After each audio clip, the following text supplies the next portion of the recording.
एक ये यहाँ बन जाए या फिर ये केबल इसके ऊपर रख सकते हैं, यहाँ ज़्यादा अच्छा लगेगा। एक केबल यहाँ लगवा, ये वहाँ हो जाएगा, ये बाहर। हाँ तो फिर यही करवा लो, यहाँ दूसरा करवा लो, यहीं पर लगवा लो। वहाँ पर वो डांस के लिए नहीं लगता।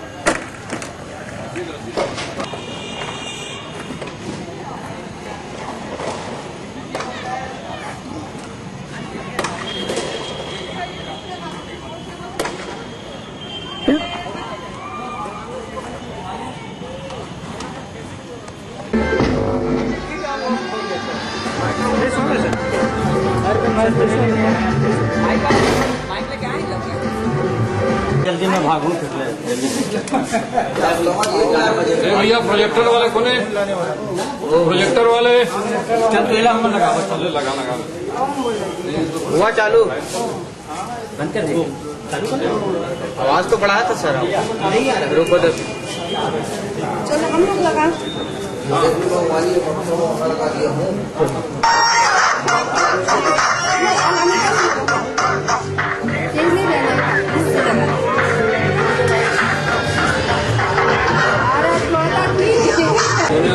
प्रकाश का वो है देने पर नहीं, इनको तो लगा है।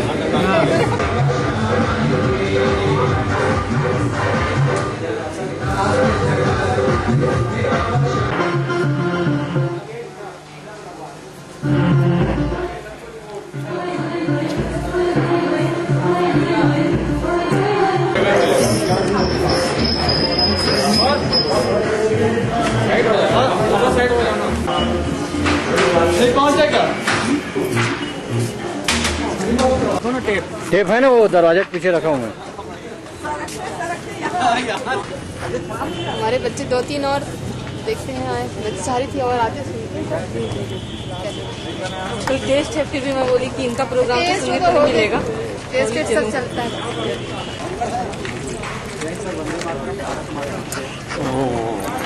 और आजकल आ नहीं रहा आप खोज खबर नहीं ले रहे अभी तो खराब बंदी हो गया खाते सब तो थोड़ा एक दो बार आप प्रेरणा मिलेगी। नहीं ऐसा नहीं है, प्रेरणा वाली बात तो अंदर से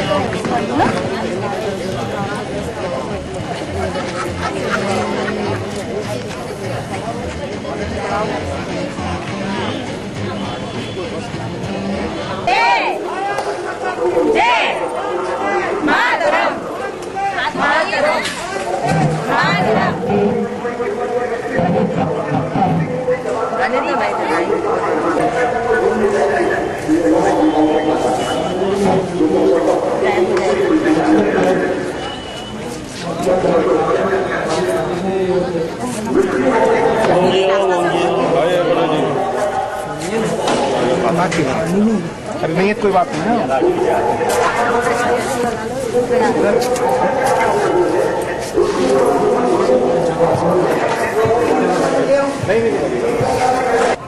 मीडिया के माध्यम से योग प्रशिक्षण प्राप्त कर चुके हैं हमारे सम्मानित संस्कारधारी के सम्मानित नागरिकों की ओर से हम उनका हृदय से स्वागत और अभिनंदन करते हैं। श्री राजू दीक्षित जी का ऐतिहासिक उद्बोधन कुछ ही क्षणों में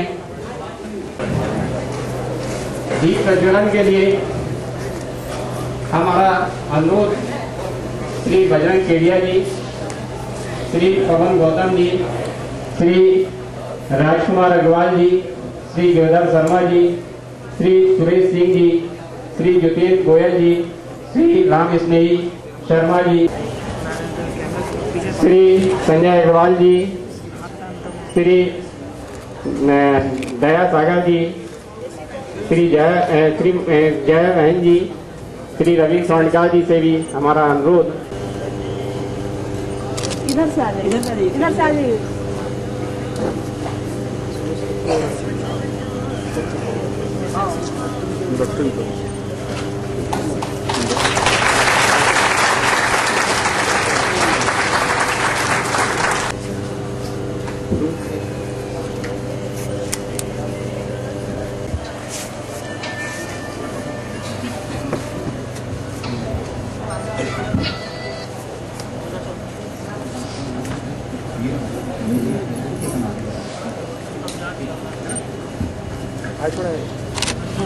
हाँ।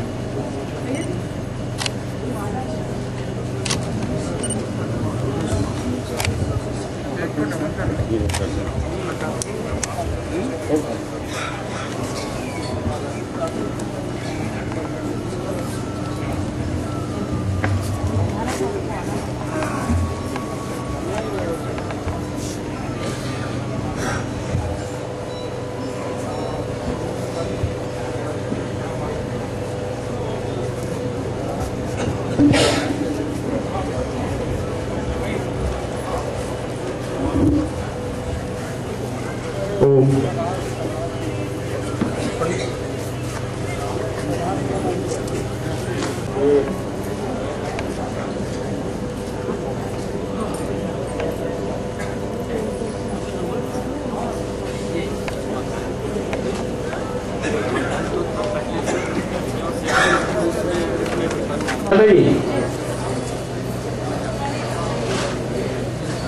जिले की महिला प्रभारी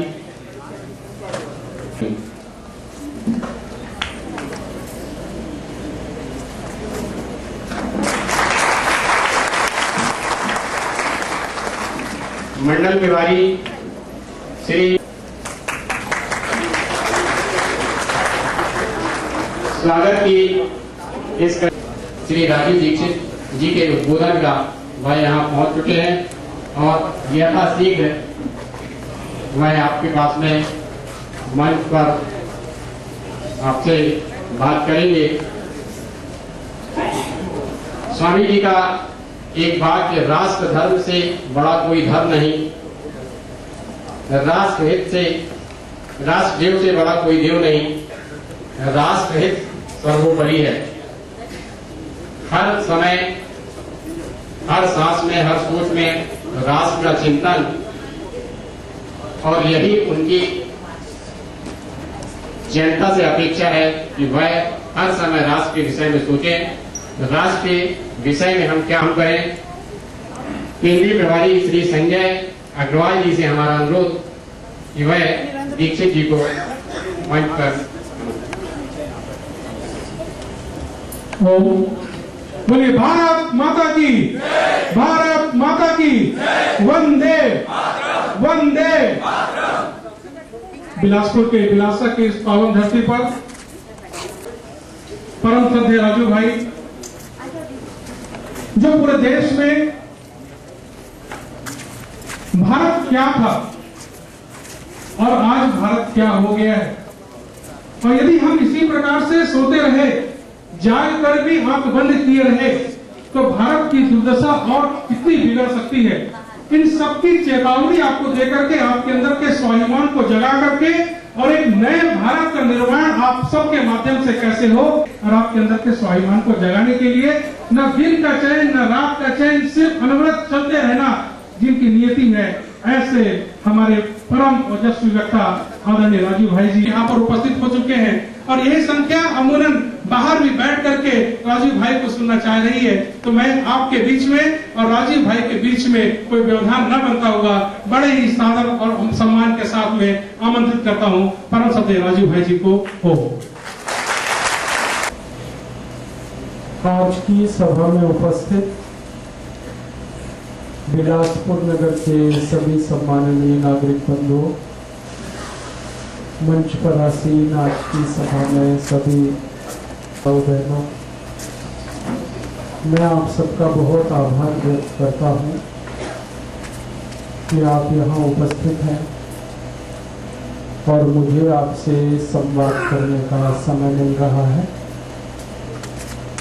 सबसे पहले भारत स्वाभिमान और पतंजलि योग समिति के सभी पदाधिकारियों का आभारी हूँ, जिन्होंने आज ये व्यवस्था की और मुझे आपके सामने बात करने का मौका मिला। मैं अभिमान के विषय में बात करने आया हूँ और आपसे मेरी विनम्र प्रार्थना है कि जिनके पास भी मोबाइल फोन है वो उसको या तो साइलेंट मोड में रखें या बंद कर दें। 5 जनवरी 2009 को अब धीरे धीरे यह आंदोलन भारत के 600 जिलों में पहुंच गया। इस आंदोलन में लगभग 2,50,000 योग शिक्षक अपनी सेवाएं दे रहे, संपूर्ण समर्पण भाव से और निस्वार्थ भाव से इस आंदोलन को आगे बढ़ा रहे। अगले 2 वर्षों में करीब 11 लाख योग शिक्षक और इसमें आने वाले और 2 वर्षों के बाद 50,000 योग शिक्षक हमारे पास होंगे, तब हम भारत के गांव-गांव तक इस आंदोलन को पहुंचाएंगे। आपके मन में प्रश्न आएगा कि इस आंदोलन का उद्देश्य क्या है। इस भारत स्वाभिमान के आंदोलन के 2 प्रमुख उद्देश्य हैं। पहला उद्देश्य है हमारे भारत में हर एक नागरिक को निरोगी और स्वस्थ बनाने के लिए हमारा जो अभियान है योग, प्राणायाम और आयुर्वेद की मदद से, उस अभियान के तहत हर दिन हम 1 लाख योग कक्षाएं लगाते हैं और 1 लाख योग कक्षाओं के माध्यम से हर दिन लाखों भारतवासियों को हम प्राणायाम सिखाते हैं। परम पूजनीय स्वामी रामदेव जी आस्था चैनल के माध्यम से हर दिन सुबह 5 से 7:30 बजे तक और करोड़ों भारतवासियों को प्राणायाम सिखाते हैं। आस्था चैनल भारत में तो आता ही है, दुनिया के करीब 100 प्राणायाम सिखाते हैं, योग सिखाते हैं, आयुर्वेद के बारे में बताते हैं। और यह कार्य हमने इसलिए शुरू किया है कि इस कार्य की भारत को बहुत ज़रूरत है। हमारे देश को इस समय बहुत अधिक ज़रूरत है योग, प्राणायाम और आयुर्वेद की। बहुत अधिक लोग बीमार हैं। सारे भारत देश में बीमार लोगों की संख्या कितनी है ये भारत सरकार के आंकड़ों से आप समझ सकेंगे। अपने भारत में करीब 120, इसका मतलब ये हुआ कि 80% भारत बीमार। इसका मतलब ये हुआ कि अगर एक परिवार में 5 व्यक्ति माने जाएं तो हर एक परिवार में औसतन 4 लोग बीमार। हमारे देश में लगभग 24 करोड़ परिवार हैं, हर परिवार में औसतन 4 लोग बीमार। सबसे बड़ी जो बीमारी है हमारे देश में खून की कमी। हमारे भारत देश में सबसे बड़ी बीमारी है एनीमिया। लगभग हमारे देश की 40 करोड़ माताएं, बहनें इस एनीमिया बीमारी की शिकार है और 30 करोड़ भाई हमारे देश में पुरुष इस बीमारी के शिकार है। 70 करोड़ लोग तो एनीमिया नाम की बीमारी से ही पीड़ित हैं। ये सबसे बड़ी बीमारी है संख्या के हिसाब से। इसके बाद सरकारी आंकड़े बताते हैं कि 5 करोड़ 70 लाख लोगों को भारत में डायबिटीज है और ये इतनी खतरनाक तेजी से फैल रही है डायबिटीज कि हर 2 मिनट में एक व्यक्ति की मौत हो रही है इस देश में डायबिटीज से। हर 2 मिनट में एक व्यक्ति मर जाता है डायबिटीज के कारण और हर 1 मिनट में कोई ना कोई ऐसे कॉम्प्लिकेशंस हो जाते हैं डायबिटीज के कि व्यक्ति का जीवन हमेशा के लिए खराब हो जाता है। या तो किडनी फेल हो सकती है, या तो लीवर में कोई बड़ी, जिनको आंखों के रोग है। बहुत सारे भारतवासी हैं जिनको आंखों में ग्लूकोमा है, रेटिनल डिटैचमेंट है, मायोपिया है, कलर ब्लाइंडनेस है, डे ब्लाइंडनेस है, नाइट ब्लाइंडनेस है, और करोड़ों भारतवासियों की आंखों पे बहुत सारी बीमारी, दमा है, अस्थमा है, ब्रोंकियल अस्थमा है, ट्यूबरकुलोसिस है। इसी तरह से 17 करोड़ भारतवासी हैं जिनको घुटनों में दर्द है, कमर में दर्द है, हम जिसको आर्थराइटिस कह सकते हैं, गठिया, संधिवात, ये 17 करोड़ लोगों को है। 20 करोड़ भारतवासी ऐसे हैं जिनको या तो हाइपरटेंशन है या हाइपोटेंशन, या तो उनका ब्लड प्रेशर बढ़ गया या तो बहुत कम है। और 27 करोड़ भारतवासियों के बारे में सभी हैं जिनको हर समय कुछ ना कुछ बीमारी है, या तो उनको ये सब सूक्ष्म पोषक तत्वों की कमी के चलते बच्चे या तो शारीरिक विकलांग हैं या मानसिक विकलांग। हमारे भारत में लाखों बच्चे हैं जिनको प्रोटीन बहुत कम है, जिनको कार्बोहाइड्रेट्स पूरे नहीं मिल पाते, जिनके शरीर में विटामिन की कमी है, शरीर की आवश्यकता की पूर्ति करने वाले रासायनिक तत्वों में नहीं है। और ये कारण है हमारी माताओं में खून की कमी होने का। अपने भारत में बड़ी दुर्भाग्य की स्थिति है कि एक साल में 2 करोड़ 38 लाख बच्चों का जन्म होता है। इसमें से 56 लाख बच्चे जन्म लेने के कुछ महीनों में और कुछ 1 साल में मर जाते हैं। 80 से 90 लाख बच्चे एक तरफ सरकार बहुत सारी सुविधाएं बढ़ा रही है, चिकित्सा का तंत्र बहुत बड़ा हो गया।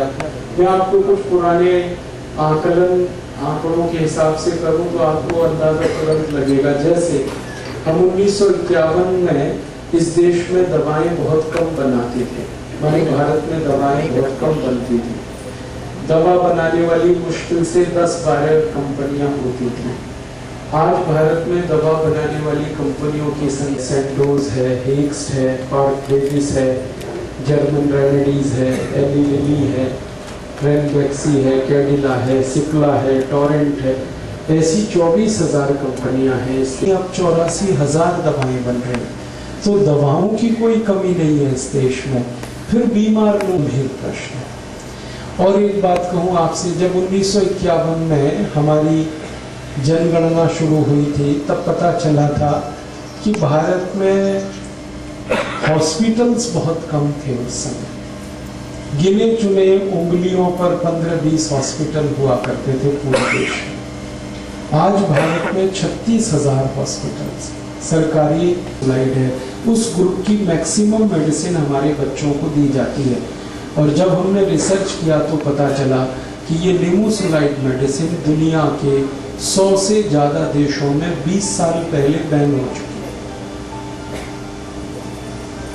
अमेरिका में ये मेडिसिन बैन है, कनाडा में बंद है, जर्मनी में बैन है, फ्रांस में बैन है, स्वीडन, स्विट्जरलैंड, डेनमार्क, नॉर्वे में ये दवा बंद है, ब्रिटेन में ये दवा बंद है।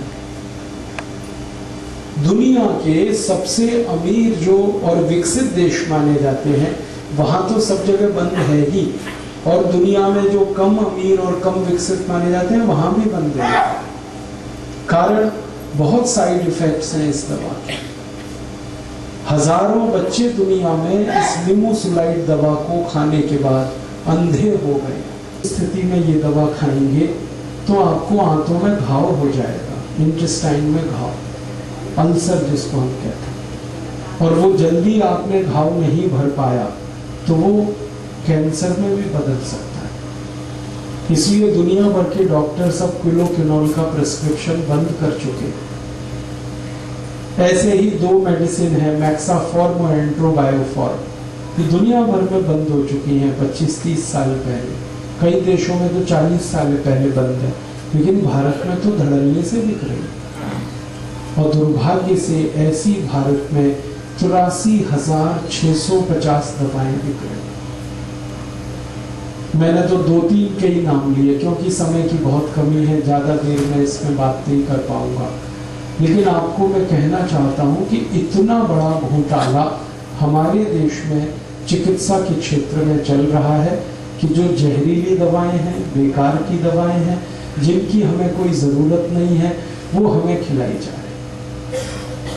आप बोलेंगे इसका कारण क्या है? इसका कारण है भ्रष्टाचार, करप्शन ऐसी है जो दूसरे देशों से आई है, मल्टीनेशनल से, विदेशी कंपनियां, और वो ऐसी दवाएं बना रही हैं जिनको वो अपने देशों में नहीं बनाते। मैं आपको नाम लेके बताऊंगा। एक बहुत बड़ी कंपनी है, उसका नाम है प्रॉक्टर एंड गैम्बल। ये अमेरिका से आई है और ये भारत में एक ऐसी दवा बनाती है जिसको अमेरिका में वो कभी भी नहीं बना सकते, क्योंकि अमेरिका में वो मेडिसिन कई साल पहले बंद हो चुकी है। आराम से मिल जाए, कोई तकलीफ नहीं है। और अगर छोटी मोटी कोई तकलीफ आई तो प्राइम मिनिस्टर ऑफिस तो बिल्कुल ग्रीन सिग्नल दे सकता है, आपको प्राइम मिनिस्टर ऑफिस से मिल जाए जहर बनाने का लाइसेंस मिलता है। मैं ये ऐसी हवा में बात नहीं कर रहा हूं। एक अमेरिकन कंपनी हमारे यहाँ आई थी, यूनियन कार्बाइड। इसको एक ऐसा जहर बनाना था जो दुनिया में कहीं नहीं बनता। उसको वो पेस्टिसाइड, इंसेक्टिसाइड के लिए इस्तेमाल करना। उसका नाम उनके घरों के बिजली के बिल कंपनियां पे इतना बुरा हाल है। आते हैं डॉक्टर्स के क्लिनिक में, उनको लालच देते हैं कि देखो ये मेडिसिन का प्रेस्क्रिप्शन करो इतना पैसा, इसका करो इतना, इसका करो इतना। डॉक्टर उस चक्कर में ये सब करते हैं। अब ये जो मेडिकल प्रोफेशन है ये सेवा नहीं है, ये बिजनेस है। अच्छा, जब बड़े बड़े डॉक्टर्स को हम कहते हैं कि आप भी इतने गिर गए, तो कहते हैं हम क्या करें, 40 लाख रुपए खर्च करके हमने MD किया, 50 लाख खर्च करके हमने MS किया, किसी बैंक से हमने कर्जा ले रखा है, तो हम कहां से निकालेंगे अपना पैसा? हाँ, ये डॉक्टर बनते हैं तो ये तैयारी कर रहे हैं कैसे कैसे लूटना, कहां से लूटना, और पढ़ाई भी उनको ऐसे ही कराई जाए, सेवा के लिए कोई। जब कोई पढ़ाई करके निकलता उसको कहो भाई गांव में जाके सेवा देनी, कोई तैयार नहीं जाने। फिर हम कमाई के टैक्स के पैसे से हम उनको पढ़ाई कराते हैं, और लोगों की सेवा देने के लिए गांव जाने को कोई तैयार। छत्तीसगढ़ में ही देख लो क्या बुरा हाल है। पढ़ाई करा के कुछ को तैयार करो ताकि गांव में लोगों की तो सेवा हो, क्योंकि ये 5-6 साल वाले तो जाने को ही तैयार नहीं, क्योंकि गांव में किसको लूटेंगे। हाँ, इसलिए तो नहीं जाते कि लूटेंगे किसको भाई, कौन मिलेगा वहां लूटने को, गरीब आदमी है, कहां देगा पैसा। समस्या का समाधान क्या? इसके 2 समाधान है। पहला समाधान है कि हम सब लोग जो बीमारियों पर खर्च करने की हैसियत वाले लोग हैं, हमारी संख्या देश में 35 करोड़ है। 35 करोड़ भारतवासियों को माना जाता है कि वो मध्यम वर्ग के हैं, उच्च मध्यम वर्ग के हैं और उच्च वर्ग के। हमारे जो पैसे खर्च करके डॉक्टर में आते हैं, मैं भी उसी में आता हूँ। तो एक रास्ता तो ये है कि आप सब इस फालतू दवाओं के दुष्चक्र से बचें। अगर बीमारी से बचना है तो आप ये फालतू दवाओं को ना खाएं। कम से कम वो दवाएं बिल्कुल ना खाएं जो दुनिया में कोई नहीं खा रहा है। और कुछ दवाओं के नाम तो याद कर लें, aspirin, Disprin, Novalgin, analgin, paracetamol, streptomycin, Terramycin, Baralgan, butazol, oxyphen, butazol, ulokinol, diclofenac, remdesivir. इन दवाओं को कोई नहीं खा रहा है दुनिया, आप मत खाओ। और इसके साथ साथ अगर हिम्मत है आप में, तो मैं तो आपसे कहूंगा कि एक कदम और आगे बढ़ाओ। बेईमान डॉक्टर को कभी भी मत जाओ, उसके पास मत जाओ। मेरा कहना है बीमारी से नहीं, बेईमान डॉक्टर से बचो। अगर नुकसान हो रही है वो दवाएं मत खाओ। एक दवा के 100 साइड इफेक्ट्स हैं, वो कभी भी मत खाओ। और ऐसे बेईमान डॉक्टर्स के पास मत जाओ जो फालतू ऑपरेशन करते हैं, बहुत सारी दवाएं लिखते हैं। एक बीमारी के लिए एक ही दवा काफी होती है। 15-20 दवाएं अगर डॉक्टर लिख रहा है तो समझ लेना बहुत बड़ा कमीशन खोर है। हाँ, एक ही मिनट में पता चलता है बेईमान कौन है और ईमानदार। आपको एक बीमारी है, एक ही दवा काफी है, चिकित्सा विज्ञान ये कहता है। सिद्धांततः ये कहा जाता है कि एक बार में एक दवा पर्याप्त होती है। अगर कोई डॉक्टर 15-20 दवाएं लिख रहा है, बीमारी एक ही है, तो समझ लो ये कमीशन के चक्कर में लिख रहा है। और अगर कोई डॉक्टर इलाज करने से पहले आपसे धीमे से पूछ रहा है कि आपका मेडिकल इंश्योरेंस है, तो समझ लेना महालूटखोर है। तो पूछ इसलिए रहा है कि कितनी जेब काटूं इसकी, अंदाजा लगा रहा है। और ऐसे ऐसे लूट मची है। एक दो बात और कहूँ, आप सब बुद्धिजीवी लोग हैं, एंजियोप्लास्टी का जब आप ऑपरेशन कराते हैं, आपको मालूम है उसमें कितनी बड़ी पोल और लूट है। एंजियोप्लास्टी में क्या होता है, एक छोटा सा स्प्रिंग आपके आर्टरीज में डालते हैं। रक्त लेकर जाने वाली जो वाहिकाएं हैं हृदय तक, उनमें कहीं रुकावट है तो उसको हटाने के लिए एक स्प्रिंग डालते हैं, उसको चौड़ा करने के लिए नली को। वो स्प्रिंग वही होती है जो बॉल पेन में आपने देखी, बस उसके ऊपर एक मेडिसिन का कोट किया जाता है। वो स्प्रिंग मात्र 10 रुपए में बनती है, और आपको जब डाली जाती है तो बिल उसका 1.5 से 2 लाख रुपए होता है। लूट की खुली छूट है एंजियोप्लास्टी। और अगर आप बिलासपुर में एंजियोप्लास्टी कराएं तो हो सकता है 60-70 हजार लगे। वही एंजियोप्लास्टी रायपुर कराएं तो लाख रुपए लगे। दिल्ली चले जाएं 1.5 से 2 लाख लगे। मुंबई चले गए तो 3 लाख तक लग सकता है। ऑपरेशन एक ही है, कीमत सब जगह अलग अलग है। क्योंकि आज तक सरकार ने इस सर्विस को रेगुलेट करने का कोई कानून नहीं बनाया, इसलिए ये लूट मची हुई। और एक बात बताऊं, ये जो एंजियोप्लास्टी ऑपरेशन है ये पूरी तरह सफल नहीं होता।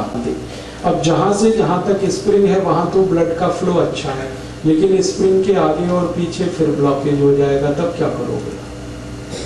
आपका तो 2 लाख बेकार हो गया।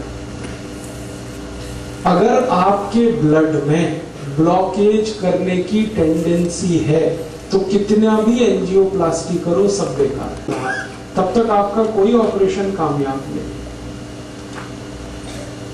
इसलिए मैंने आपसे कहा कि ये फालतू ऑपरेशंस मत कराओ, फालतू दवाएं मत खाओ, ये बेईमान जो डॉक्टर्स हैं इनके पास मत जाओ। यही एक क्या, तो आप प्राणायाम करो, योग करो, आयुर्वेद की ऐसी दवाओं का उपयोग करो जो कभी भी शरीर को पर ऐसी कृपा की है कि हजारों दवाएं आयुर्वेद में हमको निशुल्क दी है, कोई पैसा नहीं लगता उन दवाओं का। अब जैसे मैं आपसे कहूं, बेल पत्ते से दवाएं बनती हैं बहुत सारी आयुर्वेद में। अब बेल पत्ता आप तोड़ के लाओगे, क्या पैसा खर्च होगा? कहीं भी मिलता है, तोड़ लो, आप उससे दवा बना लो, उपयोग करें। एक बहुत अच्छी घास होती है, उसको पत्थर चट्टा कहते हैं, उससे कई दवाएं बनती हैं स्टोन प्रॉब्लम की। सड़क पे लगी हुई है। अभी मैं आ रहा था मुंगेली से बिलासपुर, तो थोड़ी नजर इधर उधर डाली तो कितनी दवा लगी हुई है पत्थर चट्टा सड़क पे घास के रूप में। तोड़ लो, इस्तेमाल करो। ऐसी हजारों दवाएं हैं। किसी पेड़ का पत्ता दवा है, किसी पेड़ की जड़ दवा है, किसी पेड़ का तना दवा है, किसी पेड़ का फल दवा है, किसी पेड़ का फूल बहुत अच्छी दवा है। और हजारों तरह के पेड़ प्रकृति ने हमें दिए हैं, हमको तो बस पहचानने की देर है। दवाएं तो सब है हमारे पास। तो आप ऐसी दवाओं का उपयोग करो। और ये दवाएं जो है ना, बहुत अच्छे से गंभीर बीमारियों को ठीक करती है, बहुत अच्छे से। बस एक बार हमें उपयोग करके देखने की देर है। तो मेरा निवेदन है कि आप आयुर्वेद की दवाएं उपयोग करो, जिनमें कोई पैसे भी खर्च नहीं होते, शरीर को दुष्परिणाम नहीं होता। और दूसरा, योग प्राणायाम करो, इसमें तो कुछ भी खर्चा नहीं। प्राणायाम करने में तो श्वास निकालना और श्वास लेना, इसी पूरी प्रक्रिया को सीखना है। और पिछले 10 वर्षों में परम पूजनीय स्वामी रामदेव जी ने भारत के और भारत के बाहर के करोड़ों लोगों को प्राणायाम सिखा कर हर उस बीमारी से ठीक कर दिया जो एलोपैथी में कभी ठीक नहीं होती। आप जानते हैं डायबिटीज का कोई ट्रीटमेंट नहीं है एलोपैथी में, लेकिन प्राणायाम से ठीक होती है। हाइपरटेंशन का ट्रीटमेंट नहीं एलोपैथी में, और हाइपोटेंशन की तो दवा नहीं एलोपैथी में, ये प्राणायाम से दोनों ठीक हो जाते हैं। अर्थराइटिस का कोई ट्रीटमेंट नहीं, गाउट का कोई ट्रीटमेंट नहीं, लेकिन प्राणायाम से ठीक होता है। हमारे शरीर में कई गंभीर बीमारियां हैं, माताओं को गर्भाशय में गांठ हो जाए, ट्यूमर हो जाए, कोई नहीं करेगा ठीक उसको एलोपैथी में, प्राणायाम से ठीक होता है। ब्रेन ट्यूमर ठीक होता है, यूट्रस ट्यूमर ठीक होता है, ओवरी का ट्यूमर ठीक हो जाता है, सर्विक्स का कैंसर ठीक होता है, थ्रोट कैंसर ठीक हो रहा है, ओसियोफेगस ट्यूब कैंसर ठीक हो रहा है। कैंसर में प्राणायाम काम कर रहा है और कैंसर ठीक हो रहा है। और कैंसर इतने अच्छे से, और अब अमेरिकन साइंटिस्ट आने वाले हैं। जनवरी के महीने में बहुत बड़ा कॉन्फ्रेंस हो रहा है हरिद्वार में, इंटरनेशनल कॉन्फ्रेंस हो रहा है। उसमें आ रहे हैं बहुत सारे विशेषज्ञ ये सीखने जानने कि कैंसर कैसे ठीक हो रहा है प्राणायाम से। तो जब प्राणायाम से कैंसर ठीक हो रहा है, डायबिटीज ठीक हो रही है, हाइपरटेंशन ठीक हो रहा है, अर्थराइटिस ठीक हो रहा है, दमास्थमा ठीक हो रहा है, ट्यूबरकुलोसिस ठीक हो रहा है, जो बीमारियां बिल्कुल लाइलाज मानी जाती हैं दुनिया में वो ठीक हो रही है, तो हम क्यों ना इसका उपयोग करें, फालतू में एलोपैथी के चक्कर में पैसे बर्बाद करें। तो मेरी आपको यही एक सलाह है, निवेदन है कि आप प्राणायाम करें, योगासन करें और आयुर्वेद की कुछ दवाओं का उपयोग कर लें, तो आपकी लगभग हर बड़ी बीमारी आप ठीक कर पाएंगे। हमने पिछले 10 साल में ये करके देखा है कि 90% से ज्यादा बीमारियां तो हम खुद ही ठीक कर सकते हैं अपनी, 90% से ज्यादा। हमारे भारत देश को हम एक स्वस्थ देश बना सकते हैं, सुखी देश बना सकते हैं बिना एक पैसा खर्च किए, बस हमें थोड़ा प्रयास करना है। तो आपसे मेरी यही दरखास्त, जरूरत पड़ने पर आयुर्वेद की दवाएं उपयोग करें। आप ये जरूर पूछ सकते हैं कि हमें पता नहीं है तो मैं आज आपको कुछ जरूर गंभीर बीमारियों के बारे में बताना चाहता हूँ। आपके पास अगर डायरी है तो आप जरूर प्राणायाम की मदद से, योग की मदद से, आयुर्वेद की दवाओं की मदद से, पर आदमी को इसकी जानकारी की जरूरत है। मैं शुरू करता हूँ डायबिटीज से, जो सबसे खराब बीमारी है। डायबिटीज भारत में 5,70,00,000 लोगों को है और 3 करोड़ को हो जाएगी अगले कुछ सालों में, सरकार ये कह रही है। हर 2 मिनट में एक मौत हो रही है डायबिटीज से, और कॉम्प्लिकेशंस तो बहुत हो रहे हैं।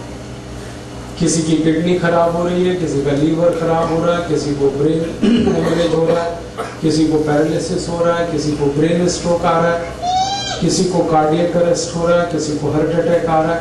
कॉम्प्लिकेशंस बहुत हैं, खतरनाक हैं डायबिटीज के। तो ऐसी स्थिति में हम क्या करें? मेरी तो एक छोटी सी आपको गुजारिश है, सलाह है कि आप इंसुलिन पर ज्यादा निर्भर ना करें, क्योंकि ये इंसुलिन है ना भस्त्रिका प्राणायाम, 5 मिनट रोज सवेरे खाली पेट, डायबिटीज के हर एक पेशेंट को 5 मिनट भस्त्रिका। भस्त्रिका तो बहुत सरल है, आराम से बैठ जाएं जैसे मैं बैठा हुआ, और आपकी उंगली और अंगूठे को इस तरह से स्पर्श करें ध्यान मुद्रा में, और लंबी सांस भरें, लंबी सांस छोड़ें, बस ये ही है भस्त्रिका। धीरे धीरे सांस भरें, धीरे धीरे सांस छोड़ें, लंबी सांस भरें, गहरी सांस छोड़ें। इसको 5 मिनट लगातार करें। इसके बाद कपालभाति, कपालभाति आधा घंटे करें, लगातार करें।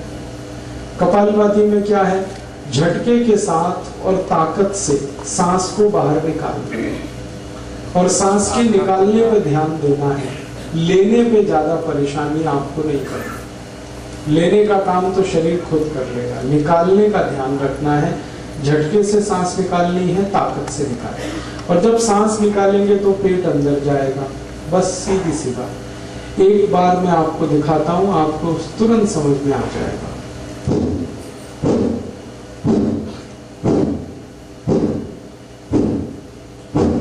बस ये है कपालभाति प्राणायाम।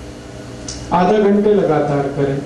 अगर थक जाए तो बीच में थोड़ी देर रोक के फिर दोबारा शुरू कर दें, करना आधा घंटे। और तीसरा एक प्राणायाम करना है अनुलोम विलोम। अनुलोम विलोम में क्या करना है आपको, आपकी दाहिनी नाक को दाहिने अंगूठे से बंद करें और बाई नाक से पूरी सांस को निकाल दें। फिर बाई नाक से सांस को भरे और दाहिनी नाक से निकाल दें। फिर दाहिनी नाक से सांस भरे, बाई नाक से निकाल दें। फिर बाई नाक से सांस भरे, दाहिनी से निकाल दें। बस यही है अनुलोम विलोम। इसको आधा घंटा करना। एक बार दिखा देता हूं, आप आराम से कर पाएंगे।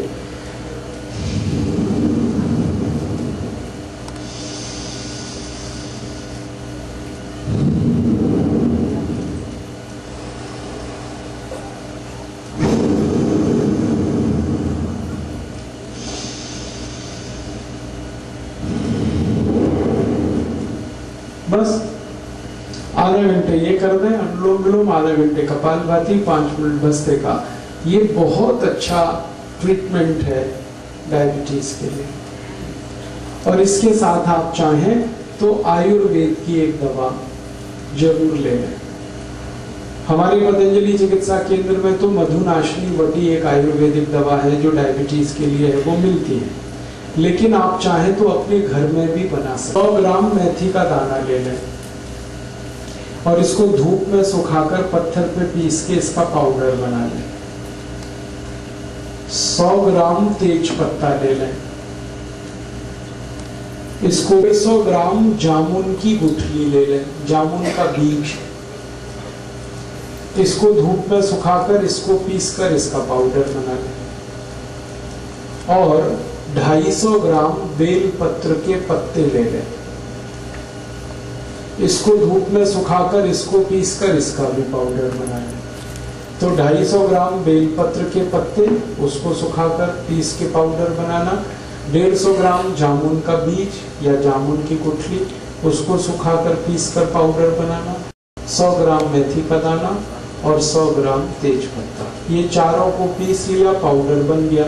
अब ये आपस में मिक्स कर लें, सबको एक दूसरे में मिला दें। बस यही दवा है। इसको कैसे खाएंगे? 1 चम्मच सुबह ले लें गर्म पानी के साथ, खाना खाने से घंटे भर पहले, और 1 चम्मच शाम को ले लें जब रात का खाना खाते हैं ना, उससे 1 घंटे पहले। तो सुबह शाम 1-1 चम्मच पाउडर गर्म पानी के साथ खाना खाने से घंटे भर पहले। 1.5-2 महीने अगर आपने ये दवा ले ली लगातार और ये प्राणायाम कर लिया, तो ये पक्का मान लीजिए कि आपकी डायबिटीज बिल्कुल ठीक हो जाएगी। कोई कारण नहीं है ना। बहुत सही इसके लिए हजारों साल से। और ये टाइम टेस्टेड मेडिसिन है। टाइम टेस्टेड माने समय पर जिन दवाओं की परीक्षा हो चुकी है और खरी उतरी है। हमारे जो पुराने वैद्य हैं ना, वो सब इस्तेमाल करते रहे इन दवाओं। आयुर्वेद में इनका बहुत अच्छे से वर्णन है, शुगर को कंट्रोल करने और ठीक करने। तो आप ये दवा खाएंगे और प्राणायाम करेंगे। बस एक ही बात है जो सावधानी आपको रखनी है, परहेज। डायबिटीज के सभी मरीजों को थोड़ा परहेज करना है। और परहेज ऐसा करना है कि ज्यादा चीजें ऐसी खाएं जिनमें फाइबर हो, रेशा ज्यादा हो, high fibre low fat diet, घी तेल वाली डाइट कम हो और फाइबर वाली ज्यादा हो, रेशेदार चीजें ज्यादा खाएं। सब्जियां सब में रेशे हैं वो खाएं। दाल जो खाएं वो छिलके वाली खाएं, क्योंकि उनमें रेशा बहुत होता है। छिलके वाली सब दाल खाएं। मोटा अनाज ज्यादा खाएं, मोटे अनाज में फाइबर बहुत होता है, तो मोटा अनाज खाएं। दाल सभी छिलके वाली, सब्जियां भरपूर खाएं। फल आदि ज्यादा ऐसे खाएं जिनमें रेशा बहुत है। तो आपको ऐसी डाइट लेनी है जो हाई फाइबर है और फैट में कम है। और दूसरा एक परहेज है, चीनी ना खाएं, चीनी छोड़, क्योंकि डायबिटीज की इस पूरी बीमारी को ठीक होने में चीनी सबसे बड़ी रुकावट है। आप जो चीनी खाते हैं ना, इसमें तकलीफ ही तकलीफ है। आपको एक दो बात मालूम है चीनी के बारे में कि इसमें कोई ऐसा, ये तो एक बात है, और जिसके साथ आप इसे खाओगे उसे भी हजम नहीं होने देगा। जैसे खाने के साथ आपने चीनी खाई तो चीनी तो हजम होगी नहीं, खाने को भी नहीं हजम होने देगी। इसमें है क्या जो आप खा रहे हो? मीठापन भी उसका आपके काम का नहीं है। देखो जो मीठापन हमारे बहुत काम आता है उसका नाम है फ्रक्टोज। सुक्रोज भी एक मीठापन है, फ्रक्टोज भी एक मीठापन है।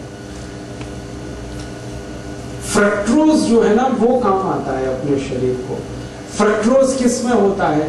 चीनी को छोड़कर भगवान की बनाई हर मीठी चीज में फ्रक्टोज होता है। जैसे आम है पका हुआ, उसमें फ्रक्टोज है, केला है उसमें फ्रक्टोज है, अंगूर है, नाशपाती है, अमरूद है, संतरा है, मौसमी है। सीधे शब्दों में कहूं उसे खाओ। और ये इंसान की बनाई हुई चीनी है, इसे मत खाओ, क्योंकि इंसान जो है ना वो शैतान हो सकता है, भगवान कभी शैतान नहीं होता। चीनी बनाता है आदमी और फल बनाए हैं सब भगवान ने। तो भगवान की बनाई गई मीठी चीजें भरपूर खाओ, उसमें कोई तकलीफ ज्यादा नहीं आएगी आपको। चीनी हटा दो अपने घर से। जो डायबिटिक पेशेंट है वो तो हटा ही दे। जो नॉन डायबिटिक है उनसे भी मेरी अपील है कि आप भी हटा दें। तो आप बोलोगे फिर हम क्या खाएंगे मीठा? गुड़ खाओ ना, गुड़ बहुत अच्छा है आपके पास। चीनी से 1000 गुना अच्छा है गुड़। मैं गुड़ और चीनी की जरा तुलना समझा दूं आपको। गुड़ में कैल्शियम भरपूर है, गुड़ में फास्फोरस भरपूर है, गुड़ में पोटेशियम भरपूर है, फ्री में। और भारतवासी तो ऐसे हैं कि फ्री में जहर भी मिले तो लेने को तैयार। आप जानते हैं कोई भी आदमी जब पहली बार गुटखा खाता है तो फ्री में ही खाता है। हाँ। पहली बार तंबाकू खाएगा फ्री में खाएगा, पहली बार सिगरेट पिएगा फ्री में पिएगा, पहली बार दारू पिएगा फ्री में पिएगा, फिर बाद में पैसे लगाएगा उसमें। अंग्रेजों को हमारी ये कमजोरी का पता चल गया कि भारत में अगर कोई चीज फैलानी है तो फ्री में बांटो पहले, फिर यही भारतवासी खरीदेंगे उसको। चाय बेची उन्होंने तो ऐसे ही फ्री में पिलाई, चीनी भी ऐसे ही लाई। तो हम चक्कर में फंस गए, पहले फ्री में लेते रहे, फिर आदत पड़ गई, फिर खरीद के। और आज ऐसा बुरा हाल है पूरे देश का कि सारा देश डूब गया इस चीनी। चाय में चीनी, दूध में चीनी, दही में चीनी, लस्सी में चीनी, मिठाइयों में चीनी।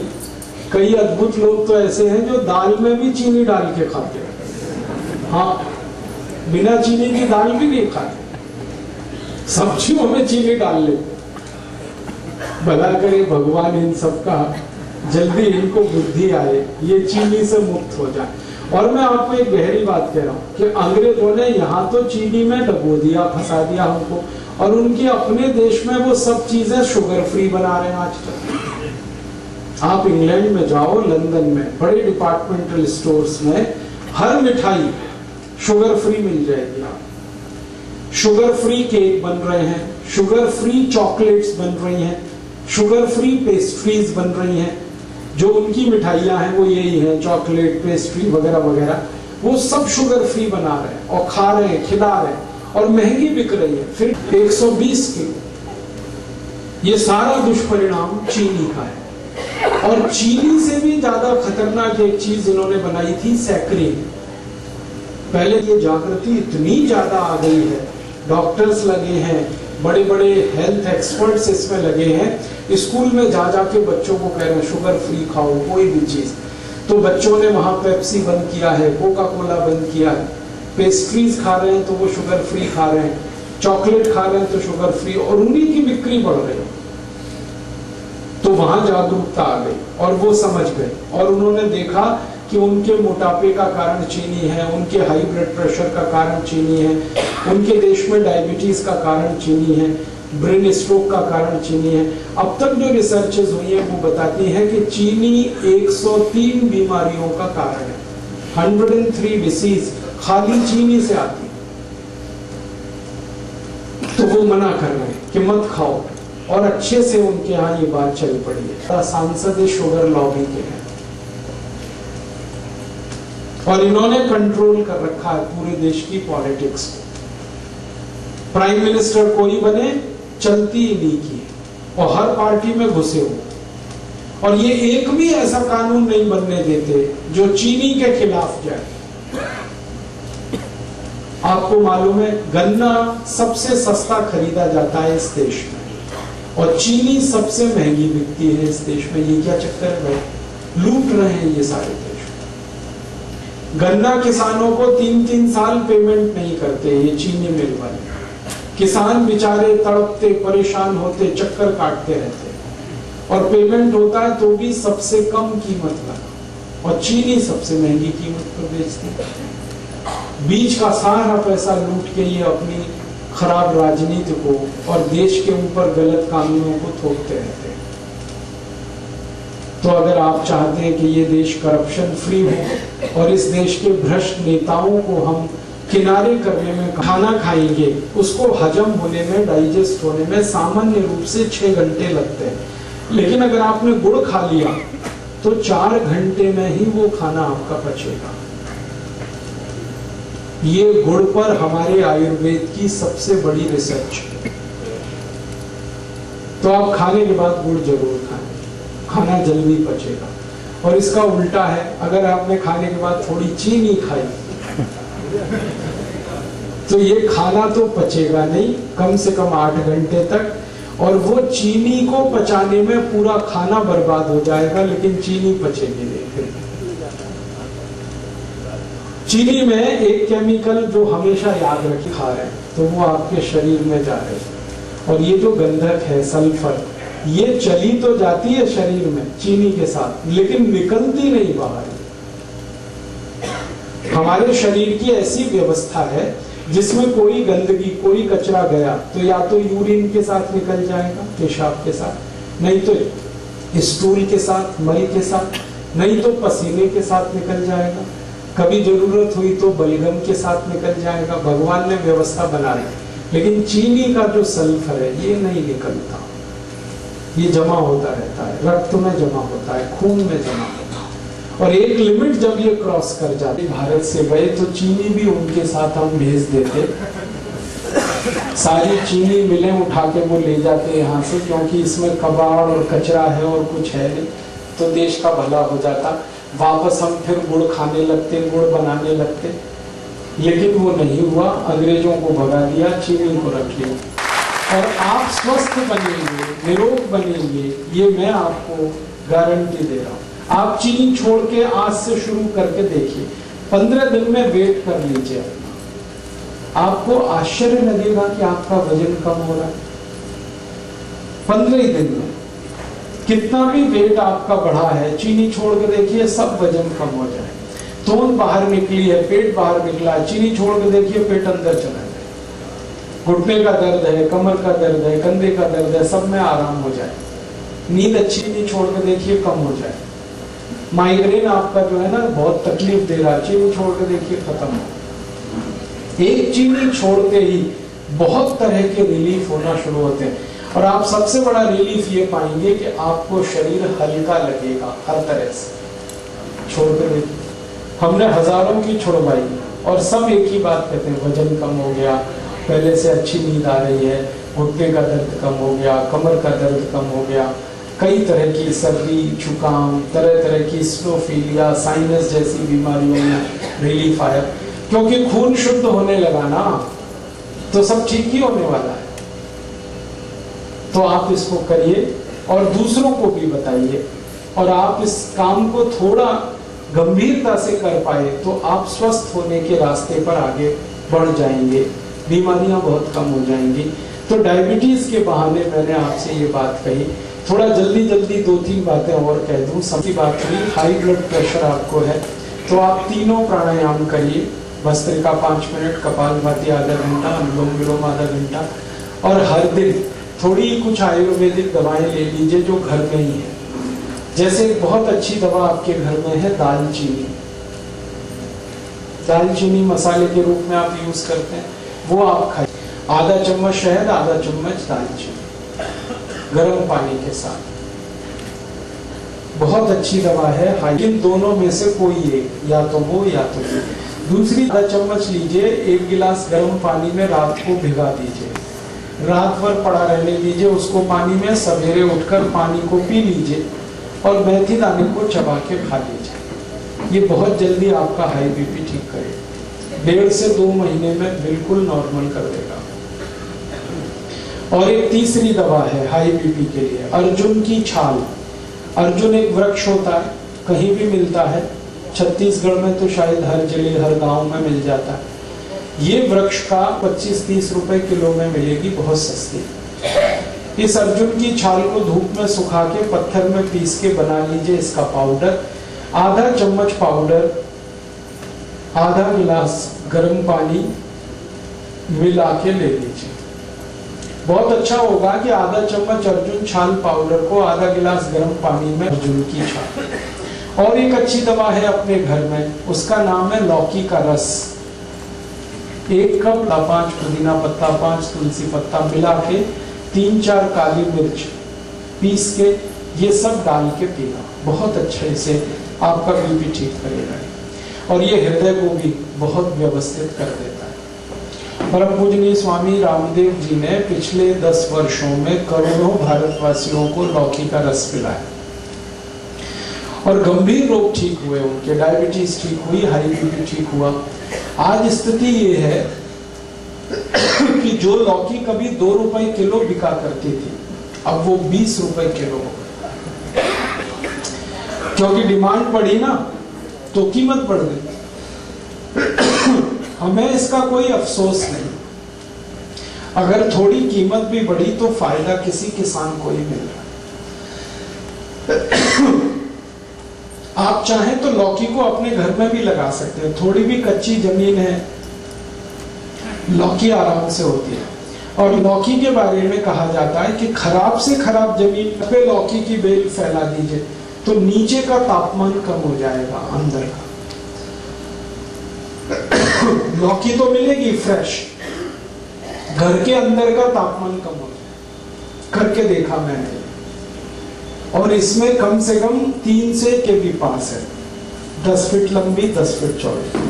तो इसमें कम से कम 100 वर्ग फीट की छत में 5,000 रुपए की लौकी पैदा कर सकते हैं। कम से कम खुद खा सकते हैं, पड़ोसियों को खिला सकते हैं, क्योंकि ये बहुत भरपूर फल देने वाली है। बेल क्रीपर है, सूर्य के प्रकाश को ज्यादा अवशोषित करके काम करने वाला ये पौधा है। तो आप लौकी का रस पिए, बहुत अच्छा है। हाई बेल पत्र के पत्ते ये हाई ब्लड प्रेशर में बहुत काम आते हैं, आप इसको उपयोग करिए। 5 पत्ते ले लीजिए बेल पत्र के, पत्थर में पीस के बनाइए उसकी चटनी। और जो चटनी बन गई बेल पत्र के पत्ते की, उसको 1 गिलास पानी में डाल के खूब गर्म कर दीजिए। इतना ये सबसे जल्दी हाई ब्लड प्रेशर को ठीक करता है। और ये बेलपत्र आपके शुगर को भी नॉर्मल कर देगा। जिनको हाई ब्लड प्रेशर और डायबिटीज दोनों हैं, उनके लिए ये सबसे अच्छी दवा बेलपत्र। शुगर भी ठीक होगी, ब्लड प्रेशर भी ठीक। और ये बेलपत्र वही है जो हम शंकर भगवान को अर्पित करते हैं। मेरा एक निवेदन है कि आप जब शंकर भगवान को बेलपत्र अर्पित करते हैं तो शंकर जी का स्पर्श करा के ये वापस ले आइए, क्योंकि ये प्रसाद है। आप हम मंदिर में छोड़ देते हैं बेलपत्र को, पुजारी क्या करता है, वो इकट्ठा करके कचरे के डिब्बे में फेंक देता है। मैंने इसका हिसाब निकाला था कि जितने शंकर जी के मंदिर भारत में हैं, सावन के महीने में, सावन का महीना सबसे ज्यादा, हम आधा कप रोज सुबह खाली पेट हमारी भारत की जो गाय है, जिसको हम देशी गाय कहते हैं, स्वदेशी गाय कहते हैं, इसका आधा कप मूत्र रोज सुबह खाली पेट कोई भी पिए, हाई ब्लड प्रेशर बहुत जल्दी ठीक होता है। और ये गोमूत्र बहुत अद्भुत है, ये हाई ब्लड प्रेशर को ठीक करता है, ये लो बीपी को भी ठीक कर देता है, दोनों में काम आता है। और यही गोमूत्र डायबिटीज को भी ठीक कर लेता है। अगर आप खाली गोमूत्र पी रहे हैं तो आपकी शुगर भी ठीक होगी, बीपी भी ठीक होगा। और ये गोमूत्र पिए ना तो घुटने का दर्द भी ठीक होता है, अर्थराइटिस, गाउट दोनों ठीक होता है। ये अगर गोमूत्र आप पी रहे हैं तो दमा भी ठीक होता है, अस्थमा ठीक होता है, ट्यूबरकुलोसिस ठीक हो जाता है गोमूत्र से। हमने परीक्षण करके देखा है कि अगर किसी व्यक्ति को आप एलोपैथिक मेडिसिन दें, उनकी ट्यूबरकुलोसिस एक बार ठीक होती है, दोबारा नहीं आती। इतना प्रभावी है क्योंकि एलोपैथी में तो कोई दवा नहीं। देखो आप, आयुर्वेद में बहुत दवाएं हैं, भरपूर दवाएं हैं लोगों की। सबसे अच्छी दवा है गुड़। ये जो गुड़ है ना, ये पानी में घोल के नमक मिला के नींबू का रस डाल के पियो। 1 गिलास पानी, 15-20 ग्राम या 25 ग्राम तक गुड़ मिलाओ और उसमें डालो नमक और डालो नींबू का रस और पियो। दिन में 2-3 बार पी लो, लो बीपी सबसे जल्दी ठीक होगा इससे। और एक अच्छी दवा है लो बीपी की, बहुत बढ़िया दवा। अगर आपके पास थोड़े से पैसे हैं तो रोज अनार का रस पियो, नमक डाल, बहुत जल्दी लो बीपी ठीक होगा। अनार का रस, गन्ने का रस पियो नमक डाल के, ये भी लो बीपी ठीक करता है। संतरे का रस पियो नमक डाल के, ये भी लो बीपी ठीक करता है। अनानास का रस पी सकते हैं नमक डाल के, ये भी लो बीपी ठीक करता है। और एक बढ़िया दवा बताता हूँ लो बीपी की, मिश्री और मक्खन मिला के खाओ, ये लो बीपी की सबसे अच्छी दवा है। मक्खन मिश्री, मक्खन वो जो घर में आप निकालते हो, बाजार वाला नहीं। दही बना के उसमें से मक्खन जो निकलता है वो मक्खन ताजा, और मिश्री मिला के खाओ। श्री कृष्ण भगवान की डाइट है मक्खन मिश्री, रोज खाते। और इसी की ताकत से कंस को मारा, जरासंध को मारा, इसी की ताकत से। मतलब मैं आपको बड़ी गहरी बात कहता है, डॉक्टरी की जो पढ़ाई है इसका सिलेबस तो आप जानते हैं, यूरोपियन अमेरिकन, वो खतरनाक, वो जल्दी डाइजेस्ट नहीं होता, वो कोलेस्ट्रॉल बढ़ता है। लेकिन हम जो दही में वो चलाते हैं ना, क्या कहते हैं उसको, मथानी, दही में मथानी चला के जो मक्खन निकलता है, ये सबसे जल्दी डाइजेस्ट होने वाला फैट है। इससे जल्दी कोई चीज नहीं हजम होती है। और मक्खन के साथ अगर मिश्री मिक्स हो गई तो ये एक दूसरे के ऐसे जबरदस्त दोस्त हैं कि इनका कहना।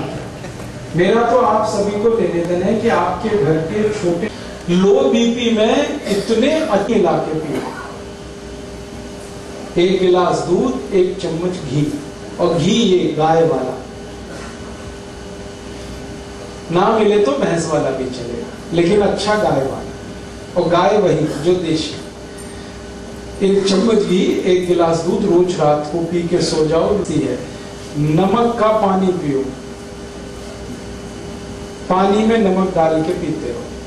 जो सबसे गरीब लोग हैं, जो ना मक्खन खा सकते हैं, ना मिश्री खरीद सकते हैं, ना गन्ने का रस, ना अनार का रस, तो उनको बता दो कि पानी और नमक इतना तो पी सकते हैं। और गर्म पानी के साथ, आधा चम्मच दालचीनी, आधा चम्मच शहद, गर्म पानी के साथ। पेट से जुड़ी हुई कुछ बातें कर लें। हमारे पेट, अजवाइन ले लें, कच्ची अजवाइन सबके घर में है, आधा चम्मच अजवाइन, 1 चम्मच गुड़, दोनों मिलाएं और चबा के खाएं। पीछे से गर्म पानी पी लें, और ये रात में ही खाएं सोते समय। जिनको कॉन्स्टिपेशन बहुत रहता है, पेट साफ नहीं होता, वो रात को सोते समय 1 चम्मच गुड़, आधा चम्मच अजवाइन मिला के चबा के खाएं। मोतियाबिंद हो सकता है, काला मोतिया हो सकता है, रेटिनल डिटैचमेंट बीमारी आई, या मायोपिया हुआ, या colour blindness, day blindness, night blindness, कई बीमारियां हैं जो गोमूत्र ठीक कर देता है। और गोमूत्र के साथ एक अच्छी और दवा है हल्दी।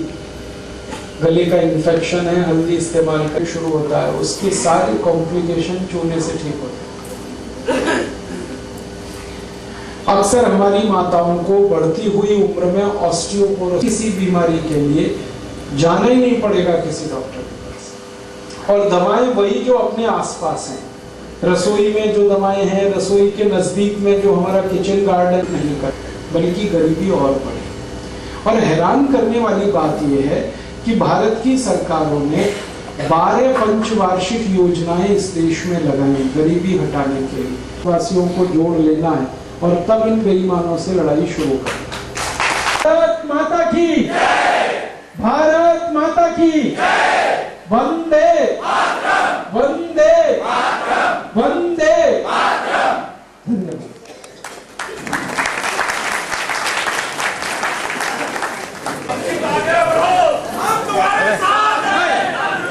आप सभी उपस्थित महानुभाव, परम आदरणीय श्रद्धेवान, आज इस कार्यक्रम को जो आयोजित किए हमारे परम श्रद्धेय संजय अग्रवाल जी, जो हमारे संरक्षक हैं, आदरणीय दयाशंकर जी जो पता सम्मानीय अध्यक्ष हैं, आदरणीय रविंद्र सोनकार जी जो हमारे केंद्रीय प्रभारी हैं, जया